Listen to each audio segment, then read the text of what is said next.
அந்த காடு அமைதியானது இல்லை, அது பனியால் மூடிய கோபம். மரங்கள் எல்லாம் பனியோட சுமையை தாங்கிட்டு மூச்சை அறக்கிட்டு நின்னது. அந்த அமைதியை ஒரே ஒரு சத்தம் கிழிச்சது. குர். பனிக்கரடி. அது ஒன்று இல்லை, 2, 3, பசியோட, கோபத்தோட. அவனோ அந்த குளிரிலும் நடுங்கல. கையில் மின்னும் நகங்கள், உடம்புல போராட்டத்தோட காயங்கள்.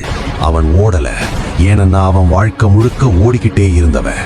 முதல் கரடி பனியை பிளந்து பாய்ந்தது. அவன் ஒரு காலை பனியில் நுழைத்து நிலையை பிடிச்சான். சங். நகங்கள் காற்றை கிழிச்சது. பனி ரத்தமா மாறிச்சு. இரண்டாவது கரடி பின்னாடி இருந்து தாக்க வந்தது. அவன் திரும்பல. அவன் கண்ணு அதை பார்த்துக்கிட்டே இருந்தது. அந்த நிமிஷம் பயம் இல்ல, கோபம் இல்ல, உயிர் தப்பிக்கணும்னு தீர்மானம் மட்டும். மூன்றாவது கரடி முன்னாடி நின்னது.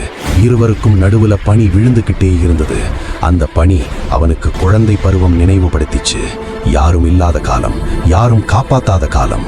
அவன் மெதுவா சொன்னான், இன்னைக்கு நீ இல்ல, அல்லது நான் இல்ல. ஒரு சத்தம், ஒரே சண்டை. பனிக்காடு அதிர்ந்தது.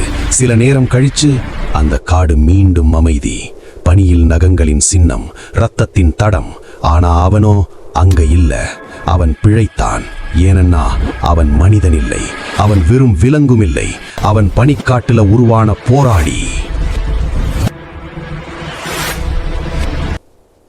இன்னும் நிறைய கதைகள் வேணும்னா சப்ஸ்கிரைப் பண்ணுங்க.